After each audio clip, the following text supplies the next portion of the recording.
All right, how are y'all doing? All right, one more time. How are you all doing? All right, that's what I'm talking about. All right, so I am Alan Jenkins. I'm the president of the Opportunity Agenda. Yeah, you can bring that. You can bring that. I want to welcome you to this evening's event. What did you think of the Black Panther?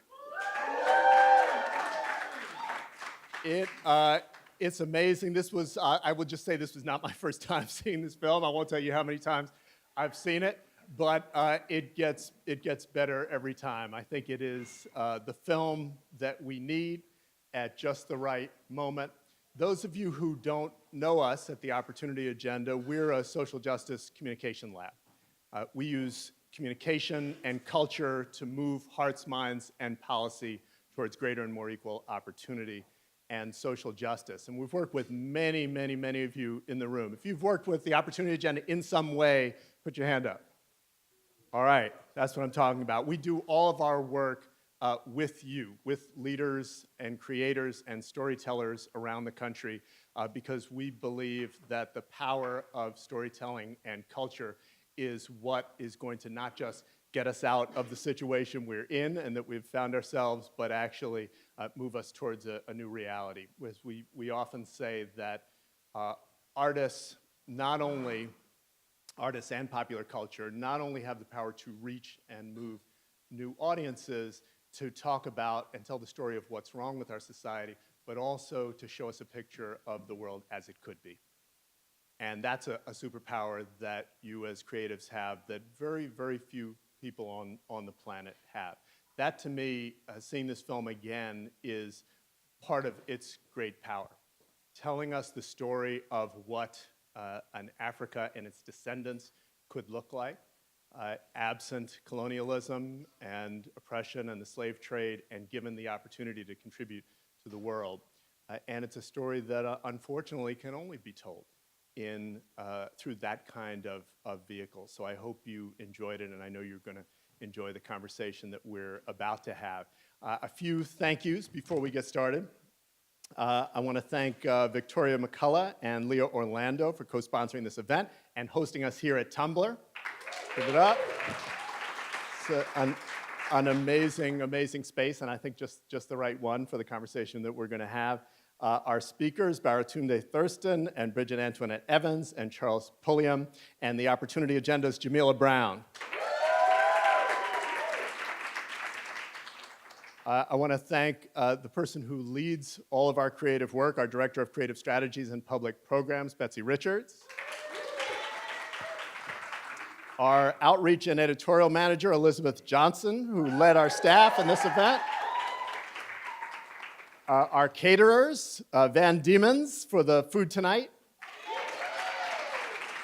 And they are social justice caterers. We love them. I want to thank the members of the Opportunity Agenda's steering committee, all of our absolutely fantastic staff here at the Opportunity Agenda. And the funders. I'm going to talk about the funders really fast because most of them aren't here. They won't know.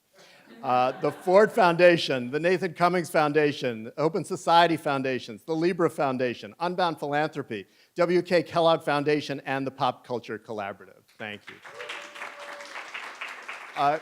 And before I pass the microphone, I want to say a few words and just acknowledge my new superheroes, the students in Parkland, Florida. They are bringing it. These are young folks who are diverse and beautiful and genius. They've emerged from an unbelievable ordeal and tragedy and trauma, and they have come out fighting and telling their story in the mainstream media and social media and in person. They are organizing, they're putting their bodies on the line. They're my new superheroes, so I want to give a shout out to them. And it feels different this time, doesn't it? I've said that before, so we'll see. But I think this is a moment to make a change. So with that, I'm going to turn to our moderator, Jamila Brown. Hey. Greetings, fellow citizens of Wakanda. Wakanda forever. The Black Panther lives. So we are so excited to have all of you here with us today for an incredible discussion. I'm going to first introduce our panelists. We have Bridgit Antoinette Evans. Bridgit, please come on up. Baratunde Thurston. And Charles Pulliam.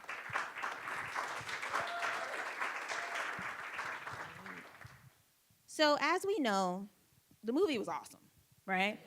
And originally, before I had seen the movie, I was like, oh yeah, let's talk about how, what you thought of it. It's awesome. So let's just start from that place. So what I really want to talk about are what are the themes? So what are the things that jumped out at you, especially in the spirit of Afrofuturism over fear? What does that mean for Wakanda? What does that mean for us? Who wants to start? I can start. The things that I left the theater thinking about mostly had to do with images and the experience that I had seeing and kind of reveling in images of women in vision and leadership roles inside of this society. And I was surprised at how, on the one hand, kind of really resonant and authentic and familiar the women themselves, these characters, felt to me, but at the same time, how disorienting it was to see them represented in this film in such a big and epic way inside of the story. And I kind of lived inside of that tension between those two things.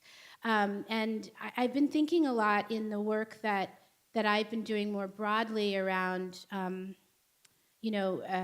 the role that stories play in unlocking public imagination about what's possible, and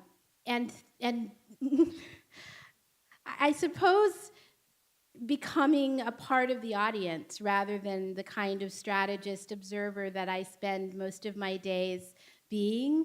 As an audience member, I had to sort of recognize the ways in which I have assumed a certain view of the world that does not include me, even as I staunchly advocate for a different kind of representation of the world. And so I think in terms of broader themes, it really was for me, it wasn't about themes, it was about very visceral emotional experiences that I had in the film. I didn't allow myself to really get intellectual at the point of viewing. I really wanted to sit inside of the shock and discomfort and disorientation and real thrill that I was feeling in seeing these characters, in seeing the conflicts and this magic world that the artist created on screen. Hear, hear. I took away from the movie a couple of things. I would welcome a Wakanda invasion, especially if we could get their trains in this city of all cities. It is an unnecessary pain point that we live with every day. So bring on the maglevs.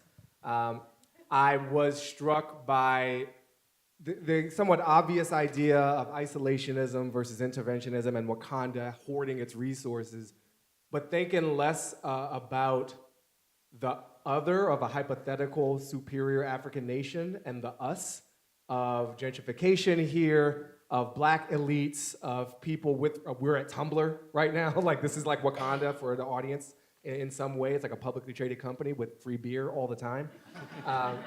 And so feeling a sense of responsibility and questioning, even the path that I've been on. So what Wakanda have I been a part of that has been removed from community in some sense? I obviously, the color palette jumped out to me. And I love when they first introduced London, it looks flat, it looks gray, it looks drab. And Wakanda is multi-dimensional, multi-layered. It's literally taller. It rises above.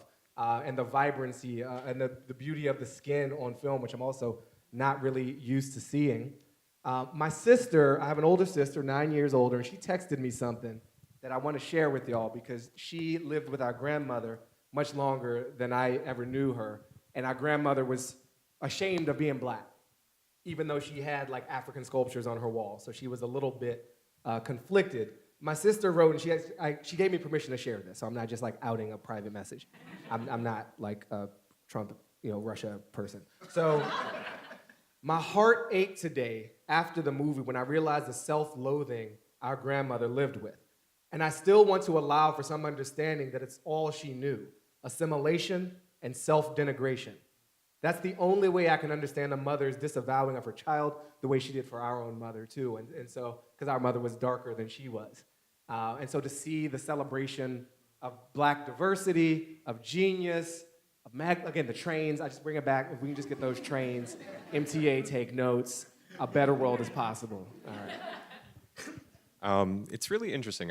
We were talking on the way over here about how a lot of the accents are sort of all over the place when you start to pay really close attention to it. Panther, the Black Panther. Forrest Whitaker was particularly egregious. B-L-E-C-K.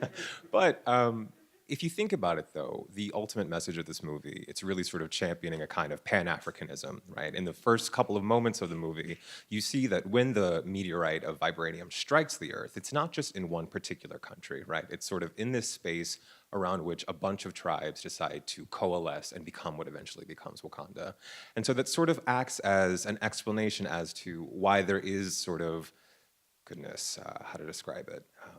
There's a multiplicity of cultures within Wakanda. It is not a monolith, right? And that sort of speaks to this larger idea that's coming out of the discourse right now, that Wakanda itself is not real, right? So sad, no maglevs, So right? they say. So they say, perhaps we just don't know. But at the same time, if you think about Wakanda as an allegory for Black excellence writ large, all of our cultural contributions in terms of science, technology, art, music, that is sort of what Wakanda is a symbol of. And if you look at it that way, if you look at it through that lens, that's a very powerful statement, right? So while you may not be able to abscond to a hidden village out in, the African countryside, you can find a home within the art and the collective that we have made as a people, which is really big. Like, that's really big.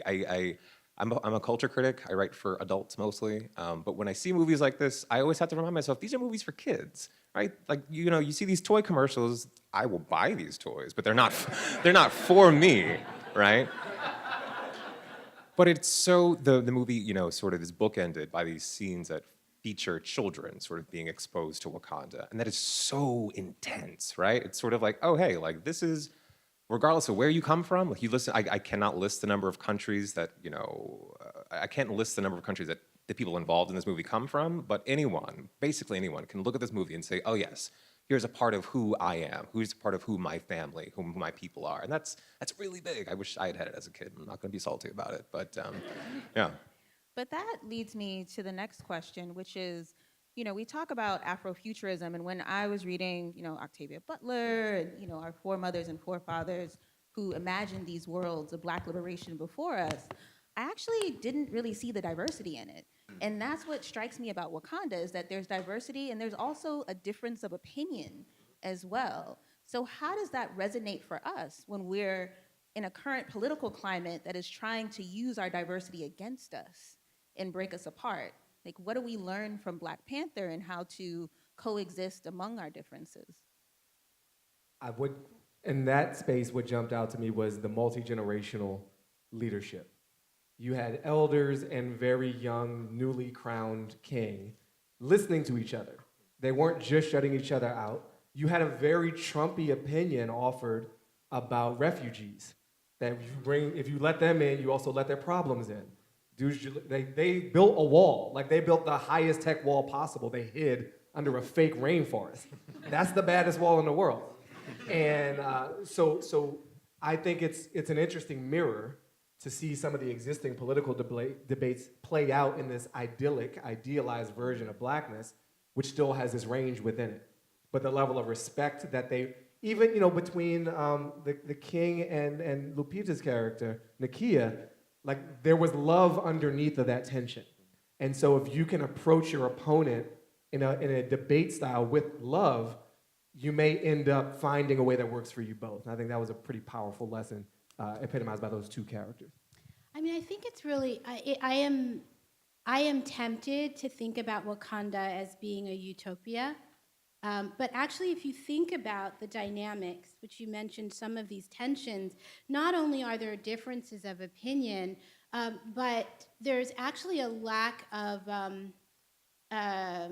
facility in grappling with those differences, right? So there are fundamental arguments that aren't resolved in the context of this film, differences around whether Wakanda should remain isolated or should be more actively in and collaborating within the sort of broader world, all kinds of, small and large issues that this is a country that has not grappled with before.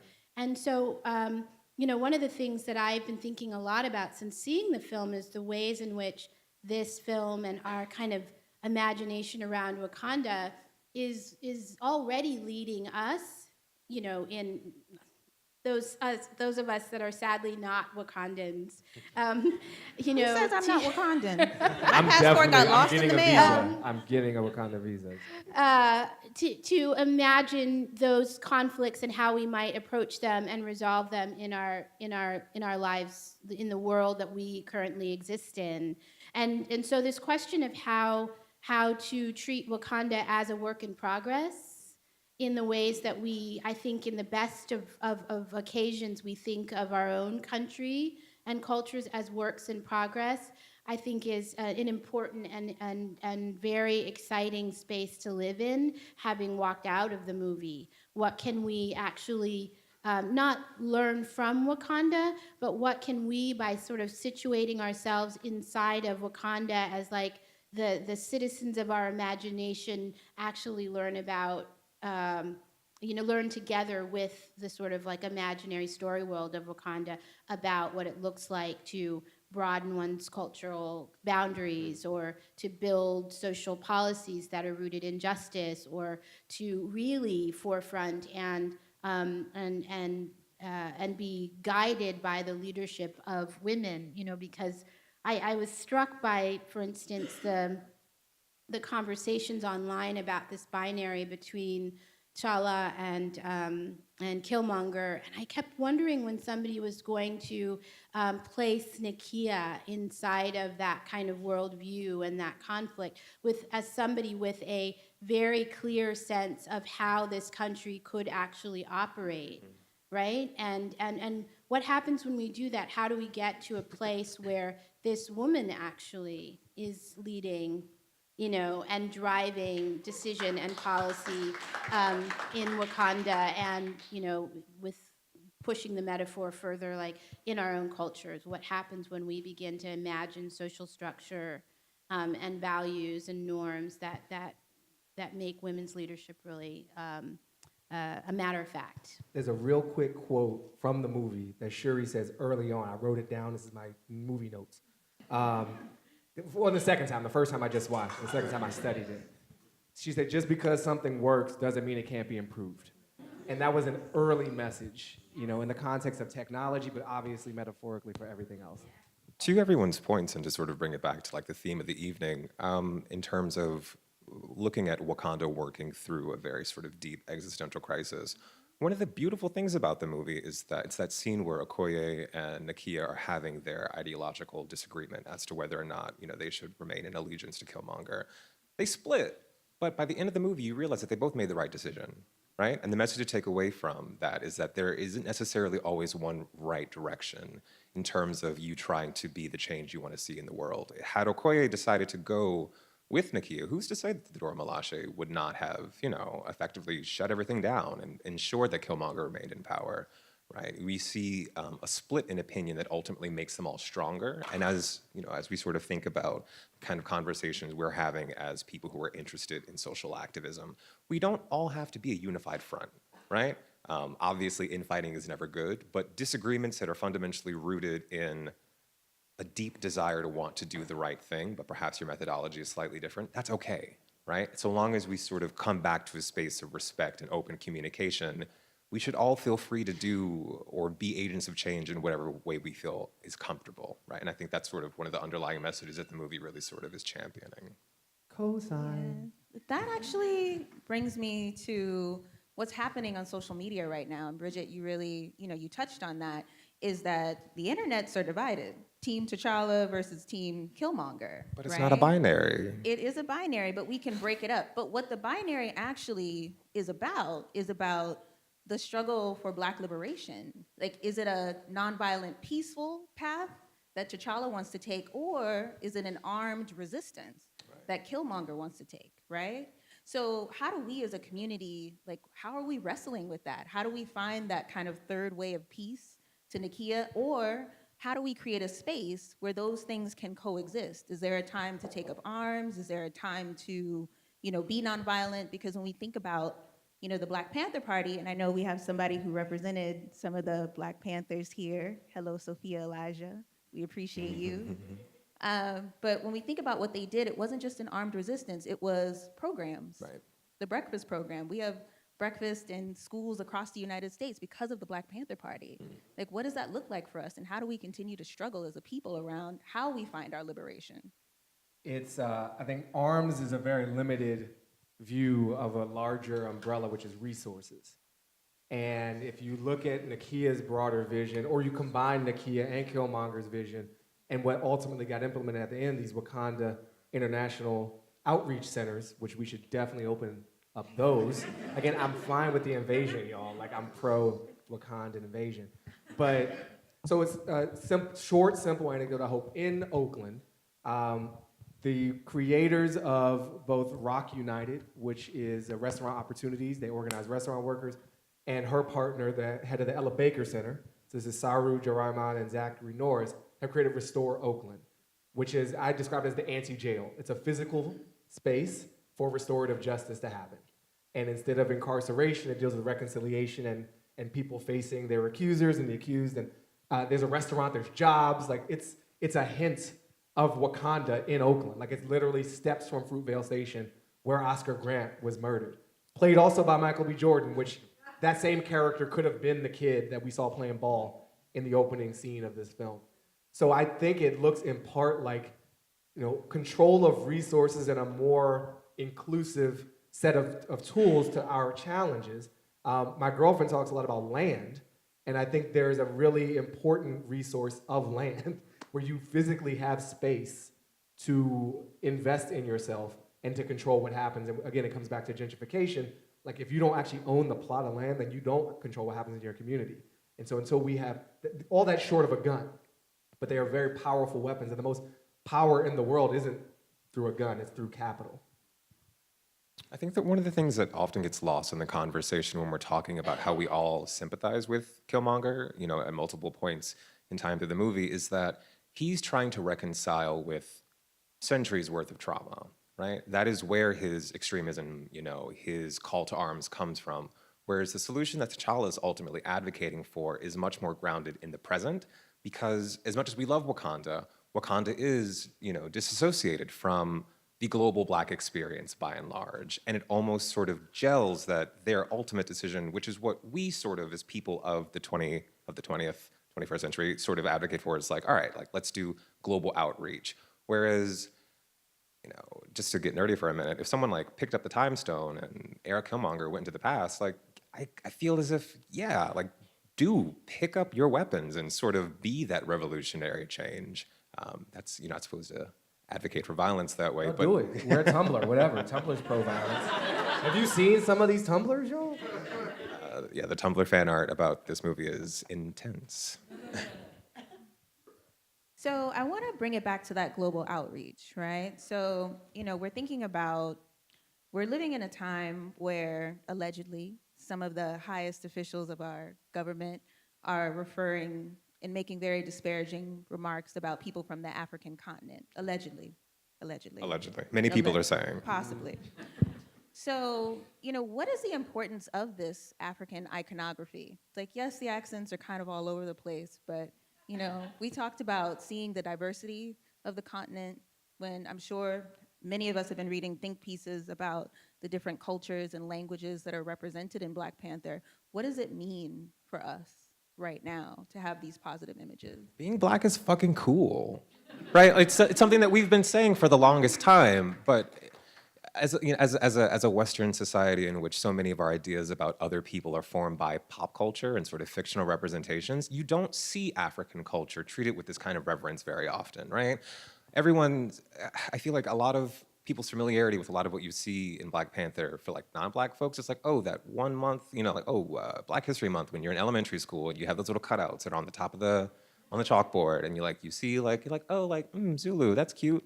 But you don't see something that is so fully and richly realized like this and celebrated in such a way that says this is not born of our imagination. This is grounded in reality, right? To sort of see.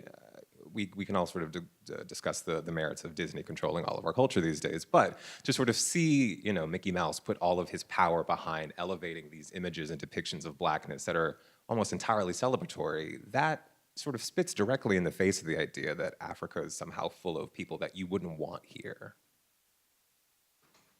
I have been obsessively reading thought pieces around this film because I'm just so, I find it remarkable that a film could unleash this level and depth and spread of conversation and criticism and just fights. I mean, there are people having real arguments on my various feeds. And one of the things that struck me in just like the reading of the word on the page, in one of the pieces that I read, said there is Africa and then there is Africa, right? And in some ways, this film is actually creating a dialogue between those two ideas. One of which is a real place, a real space and set of countries and cultures and traditions and history. And then there is Africa, which is forever lodged in the imagination of Black people who were ripped away from this land and, moved to various places around the world. And I was really struck by this idea that this concept of Africa in quotations is as real in the imagination of African Americans as is the real continent. And in some ways, the discussion around, some people's impression or description of countries in Africa, being one of the reasons why it's so painful and challenging is because not only is it blatantly untrue and not based in fact, but for myself as somebody raised by Southerners who were certainly multiple generations on plantations in this country, and doesn't have a direct memory or legacy of memory in my family of the real, authentic Africa, I can't fully argue for fact, right? Like I can't, drawing from the deepest part of me, say you are wrong.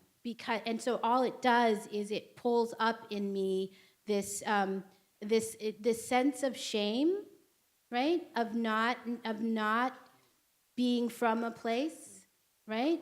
It calls up this sort of generational loss that I experience, and I imagine that other African Americans may experience the humiliation of always being a tourist in a place that I deeply want to be from, right?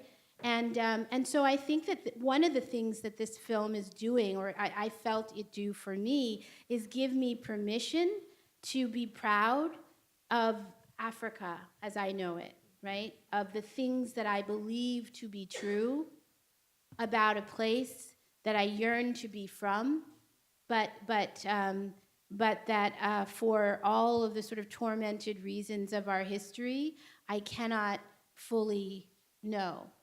I'm going to jump in for just a second because there was that really powerful scene between Killmonger and his father when he went to the ancestral plane and they talked about being lost, right? But also more to the point, like if you look at his version of the ancestral plane, he's in the apartment building. He's in Oakland, right? Because Oakland is where we're from. He's in Oakland, but at the same time, you can see... But when you look at the windows outside, he is still connected to it, but there's that barrier, right? It is a physical barrier between him and like the land of his ancestors writ large. Because when T'Challa goes back the second time, he's not just looking at his father; he's looking at all the former Black Panthers. Whereas both Killmonger and his father are sequestered in this apartment where they're stuck, right? That is it's a beautifully shot scene, but it very much is grounded in what Bridgit was talking about, that shame of being disconnected from your heritage in a profound way that ultimately we can't fix. Like that is a part of our history that we can never let go and we should never forget. My quick thoughts on this one are about the idea of value and deservingness and innovation and where genius happens. I love the casting of a South African to repeatedly refer to Africans who are Black as savages. He said it twice. He said about vibranium, you savages don't deserve it. And that was telling. He has a little, some bitterness probably, going ancestral bitterness on his side. And so I think it's just really beautiful to see the level of development, because that's also real.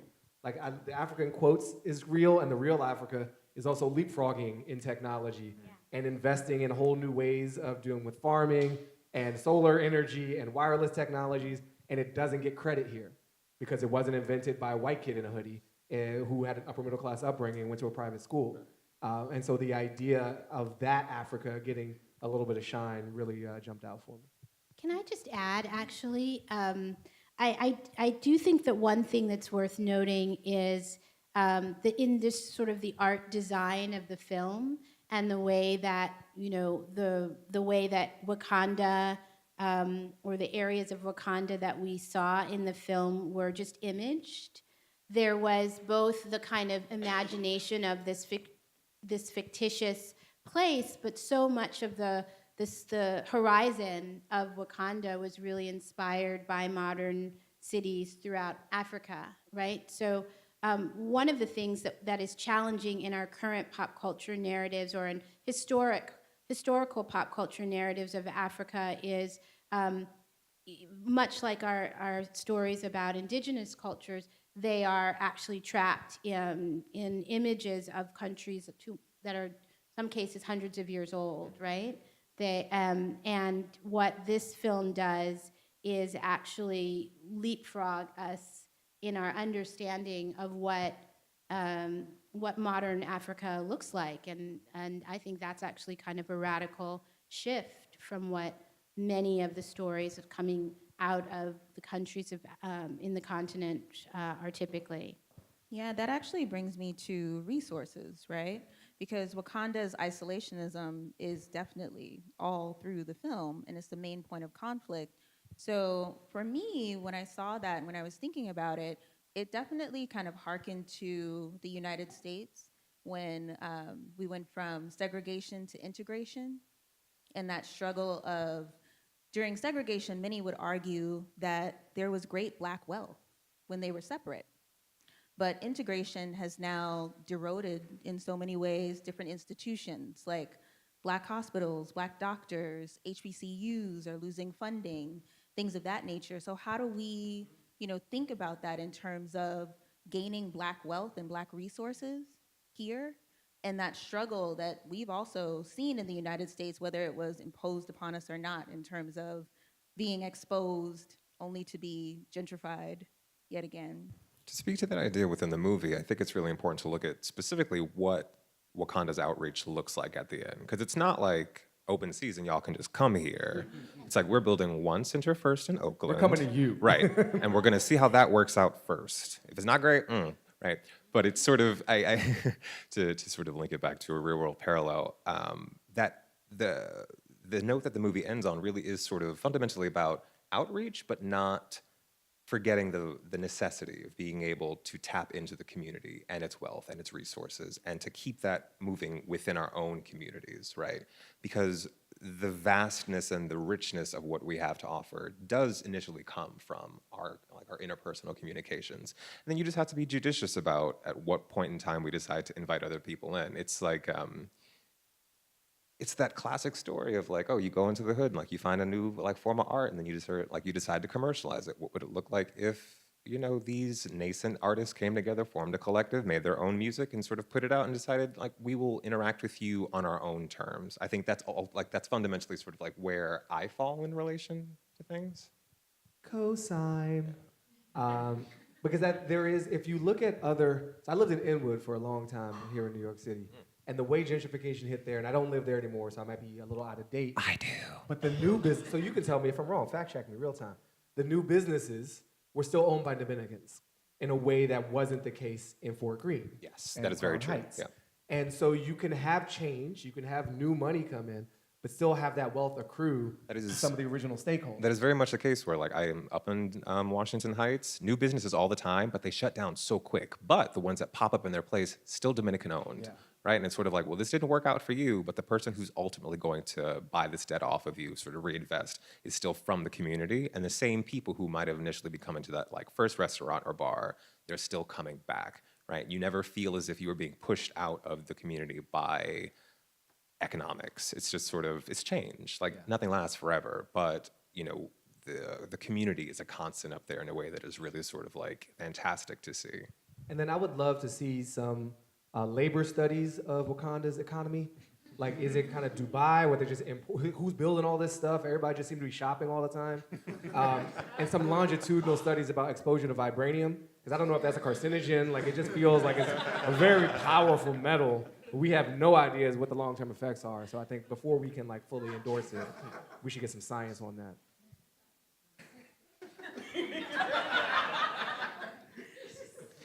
So we'll get some Wakandan doctors on that right away. No, but the independent medical review would probably be best, given the potential for bias. I don't know. But it's definitely an issue of ownership, right? So, and that's also, you know, who owns the collective story of our history, who owns the wealth and resources, who owns the right to kind of share and spread that wealth throughout the diaspora is something like we're all grappling with. And another thing about ownership leads me to gender dynamics and roles. So for me, as a little Black girl who, you know, practiced martial arts, the Dora Milaje just blew my mind, right? And the fact that those women are the most powerful force in Wakanda next to Black Panther is really powerful. And I just want to, you know, talk a little bit about what we can learn from the gender dynamics and fully recognizing that we didn't see, or at least to our knowledge, kind of trans folks in there, and queerness was another thing that wasn't really explored as well, hopefully in the future. But yeah, like, how do we do that in terms of collective representation? I appreciated the level of partnership that it took. Black Panther, you know, a lot of superhero movies, you look at The Punisher, is one angry white dude with a lot of guns. And he's just gonna fix it all, right? That's essentially the premise of Superman, too. It's like a Superman, and he's gonna fly real fast and make the whole world spin another direction. And this was, Black Panther's strong, he's powerful, but he needs his sister to hook him up with that technology. He needs his, like, Revolutionary Guard at his side to save him when he freezes, you know? Don't freeze. And he couldn't have come back on his own. You know, he needed the disbanded tribe, he needed his sister to come back, and the way Okoye stood up to the rhino, and like that, there was, you know, I looked at the scene the second time, and you had a civil war playing out. And it was essentially a gender war as well. Most of, Daniel Kaluuya's character, most of his fighters were men. In fact, I didn't see a single woman. From the Jabari, I did see women, but not from his crew. There was rhinos and dudes. Right? I'm not gonna read into that at all. Just like big horns, what are you trying to compensate for, homie? Hashtag rhinos and dudes. Yeah, it's hashtag rhinos and dudes. And then you had the women with the spears, you know, and they won in the end as well. But that tension was reflected. It was kind of nice to not see just a sidekick. The women weren't just love interests to satisfy like a man's needs. And they were a force to be reckoned with, but both of them were required. You know, I am really curious about the level of creative freedom that Ryan Coogler and others involved in telling the story of Black Panther and Wakanda and all of the women of Wakanda will come from the success of this film because I'm very curious about some areas of the storytelling that they were marked by a kind of really curious restraint and limitation, right? Like, yeah, I find it hard to believe that a culture that is that advanced in society, in technology, in how people live together peacefully and harmoniously, cooperatively, is not a culture that is also has eschewed, gender binary, like sexual identity binary. Like, I find it really hard to believe that, right? And so, yeah. So I actually am aware of the kind of missing people and missing like cultural norms that I feel like they're in Wakanda. They just weren't in this film. And why is that? Yeah. Right? Like we know for a fact that there was actually at least one scene in the film in which this sort of a relationship between two women within the Dora Milaje was a story It plot. was actually Okoye and Ayo, who she refers to multiple times. Not to like step on you, but I didn't buy Okoye and Wakabi's relationship No. at all. He could have been her brother. He could have been her brother, and it would have been Let's the just be exact same clear, film. Wakabi was a F-boy, Yeah. okay? He did not deserve Okoye, all right? Also, Be it just clear doesn't. about It just that. doesn't make sense that I feel like she would have clocked that. Like So, long before it got to like I'm charging on a rhino about to kill you. I wondered why those scenes ended up on the editing floor. Was it because they didn't work on an They artistic spent level? all their capital on Black Revolution. Yes. Right? They were They literally like, we couldn't want to go give that Black far." people guns, which is not commonly said in blockbuster, heavily marketed films. Yes. And so I feel like with that revolutionary message, they pulled back on some other They pulled back revolutionary on messages. some others. Yeah. And so I Baby wonder, steps. like, does that mean that in future, in sequels, Ryan Coogler has the ability to be like, what? I'm gonna tell exactly the story that I want to tell. I'm gonna go in these directions because actually the narrative and story of Black liberation is not complete unless we are accurately, authentically reflecting the real diversity of the cultures that create that kind of liberationist, experience. So yeah, I think there was a lot of missing characters and story plots in the film, and I am curious about whether they were creative choices or political ones, quite frankly, on the part of the artists. Right toward the end, back to the Notebook, because I was like, he says, when he comes back from death, or near death, he says, it's my duty to keep you safe, to his mother, to Nakia, to his sister. And they give him two answers. The first is, there is no such thing as safety. If you banish us, try to keep us safe, we're gonna be in a more dangerous world, because this force is coming for us there, and like, we're gonna fight beside you. And so there was an attempt at this patriarchal, like, I'm gonna take care of you, little lady, and they shut that down real fast. So this is our concluding questions. We want to try to give you guys a little bit of time. Real questions, though. No comments. Love you. But, okay, Bridgit, I'm giving you a shout out because we had a conversation, preparing for this panel for you beautiful people, and you asked, what does Black Panther mean to show us how Black people are centered in our power, in our genius, in our creativity? And ever since you said that, I've been just thinking about that over and over again. And what is the power of Black Panther to normalize revolution, Black revolution in particular? Now, my question with that is that we very well know that we're living in a country right now that is labeled Black Lives Matter activist as Black identity extremist. So how do we not only normalize revolution, but how do we create safety for those who are putting their bodies on the line every single day for it? That's your kind of expansion on that question is really great. I am now of the mind, having seen the film, that this film alone, as powerful as it is, cannot do the work of normalizing Black liberation, Black revolutionary kind of movements. It requires that people within social justice, people in storytelling, people in all kinds of fields do the work of normalizing it, building on the momentum that this film has created, and kind of like an unprecedented level of openness on the part of our culture to think about Black liberation movement, strategy, vision, society, like social organization as a real way forward, not just for Black people, but for all people. And that work, I think we have a window of time, really, to take hold of this kind of emotional availability, openness in the public imagination, belief that these kinds of stories do in fact have an audience and a fan base, to translate that into, you know, to move it from being sort of a pop culture fantasy into a way of life and a way of thought and being for millions of people.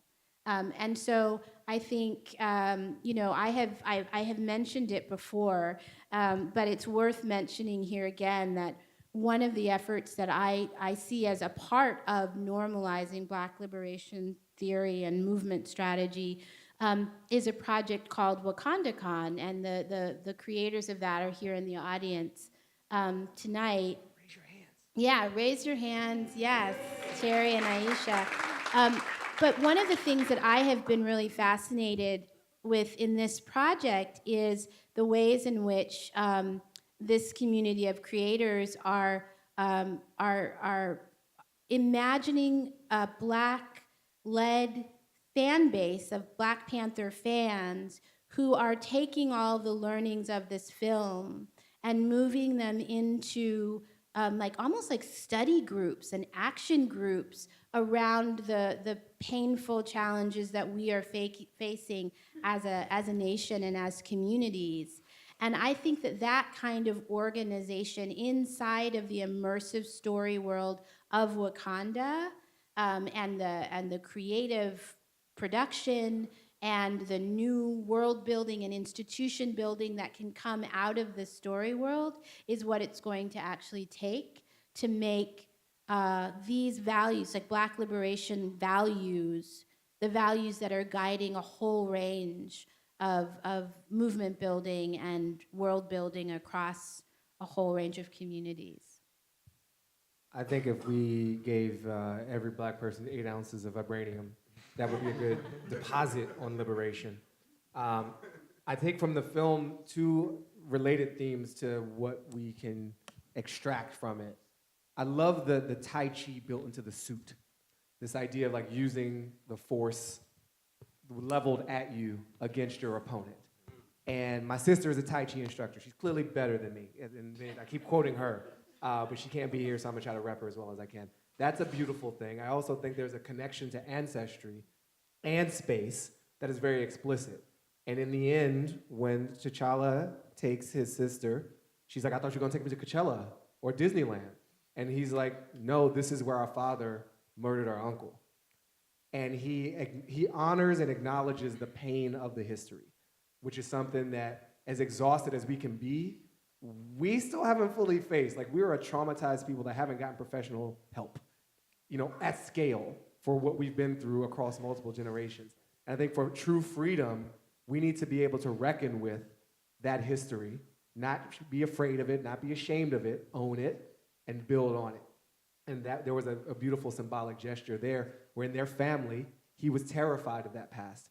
And he brought his baby sister to that scene and said, no, out in the building now, and the one next to it, and we're gonna build something on top of this foundation.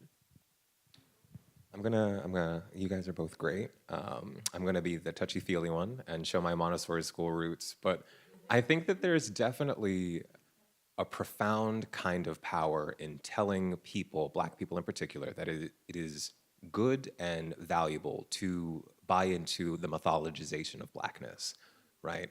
Because in doing so, particularly within Black spaces, there is trying to figure out like a succinct way to put this, but there's something very important about being able to go to Target, walk down a toy aisle, see a toy for a black movie with little black kids playing on it, right? And then think to yourself, like, that's literally just a gateway, right? You see the movie, you read all the comics, and that's, after a while, you exhaust that, and that becomes a gateway to more, right? More speculative fiction, more nonfiction, more of our own history. That all exists within a constellation of experiences that you really do sort of open yourself up to once you sort of move into an imaginative space, right? You're sort of like, oh, what would it be like if I could just eat this heart-shaped herb and become empowered by the Panther goddess Bast, and that opens you up to what the actual, you know, Egyptian pantheon is, and that sort of leads you to what their experiences as an empire were. And that's, to me, in my mind, like thinking long term, what I ultimately want people, particularly like really young people, to take away from this is that our history is so rich and vast, and you cannot touch the depths of it, right? But you should, by all means, be diving into it headfirst, as deeply as you possibly can, pulling other people into it so that we can all, you know, share in our experiences in real time. Yeah. Yeah, thank you guys for that. I'm gonna do a time check. So, okay, perfect. All right, so what we're gonna do, we're going to take 3 questions. Gonna have one panelist answer the question, and lovingly. Into this. It's a speaker That is box. the most It Tumblr goes thing I've into ever seen. technology. But in the loving spirit of the Dora Milaje, please do not make me brandish my spear. Make sure it's a question. I say this in love, but for the sake of time, Keep it tight. make sure it's a question. Hi, you guys are amazing. I have a quick internet discourse question for you.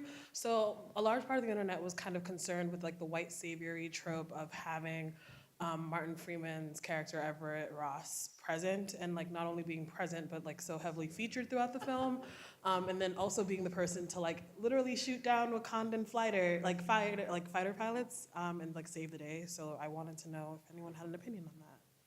We feel like Charles has thoughts on this.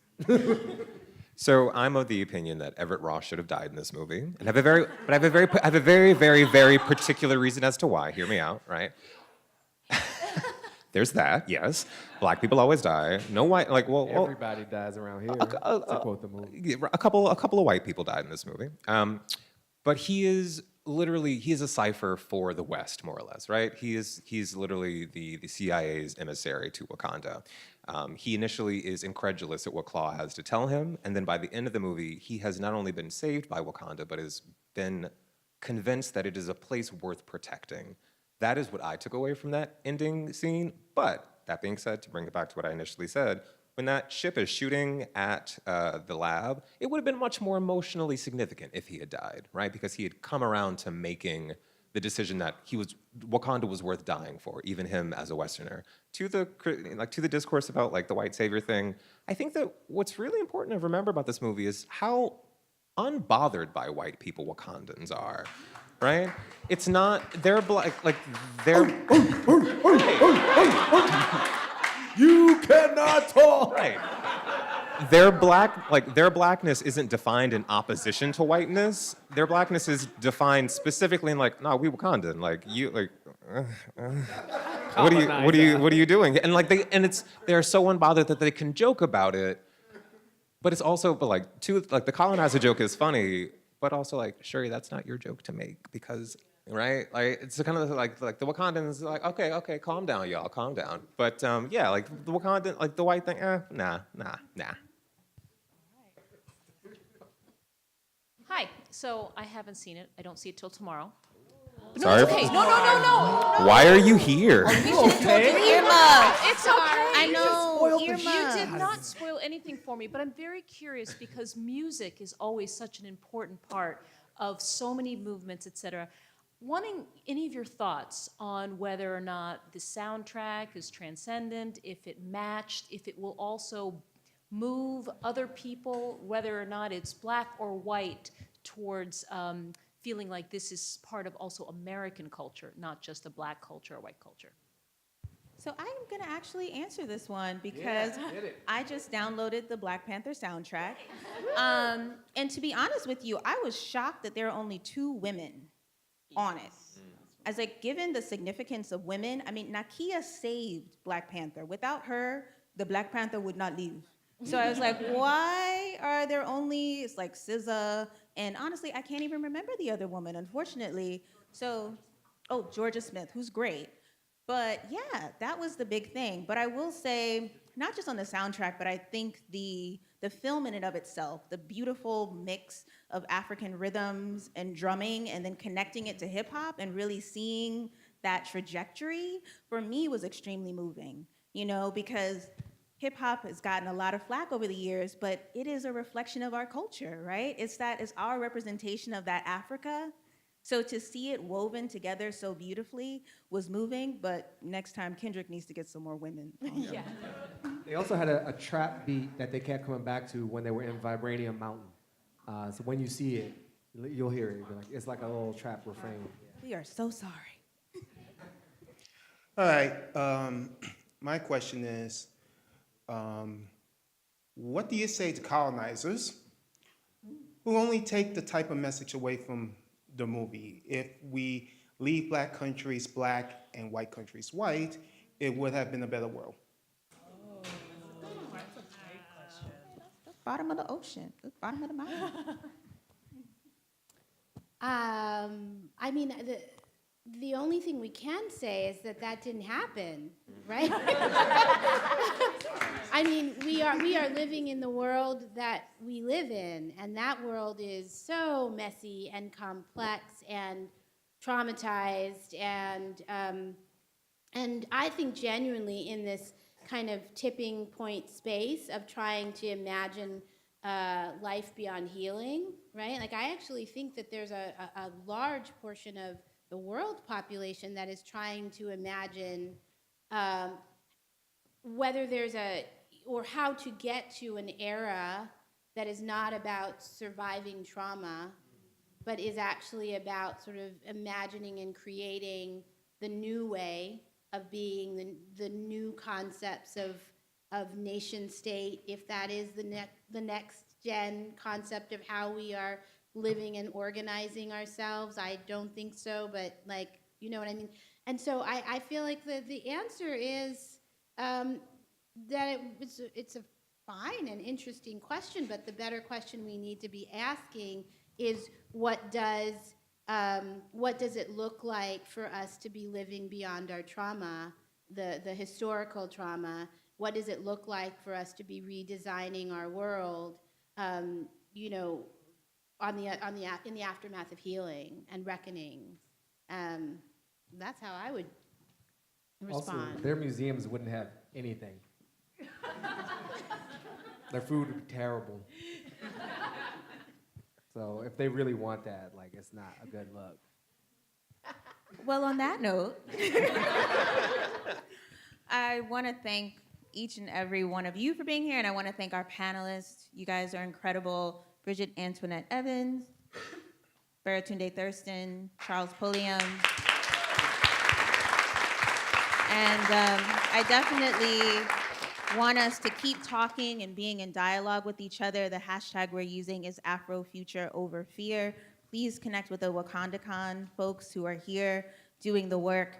And the last thing I'll say is the reason that, you know, the Opportunity Agenda works at the intersection of communication and culture is because we need that. We need to use that kind of double tactic to move hearts and minds. And Tony Cade Bambara has a quote that I love that is, the role of the artist is to make revolution irresistible. So I encourage all of us to go out there and make revolution irresistible. Thank you for coming. Give it up for our moderator. Yeah. Thank you. And I do want to introduce Victoria, who's our lovely hostess. Thank you so much. I want to say, I work on our social impact here. We actually had the cast here in this very spot last week ago today, in these chairs. Who sat in this chair? Did Lupita sit in this chair? I'm going to send a great picture of the shot of the cast and you guys. together. But it feels so appropriate. Tumblr, as you guys mentioned, the art is incredible. The conversations are incredible. And I think especially after this conversation, Tumblr's always committed to lifting up these conversations, but I felt like this conversation really reinforced that beyond February, beyond Black History Month, this is something that we should all be celebrating and really continuing to talk about throughout the year. And so we have some great partners, like these guys in the front row with Blackout and some others that I just feel like really bring that to the table. And I hope, I feel like as a platform, that's something that we do try to celebrate. But I feel like after tonight and after seeing this and after this conversation, an increasing reinforcement of that commitment. So thank you so much for being here. We're just so glad that the Opportunity Agenda asked us to join, and thank you for the panel. This was great. Yeah. Y'all enjoy the night. There's food left, so please get some of that and enjoy.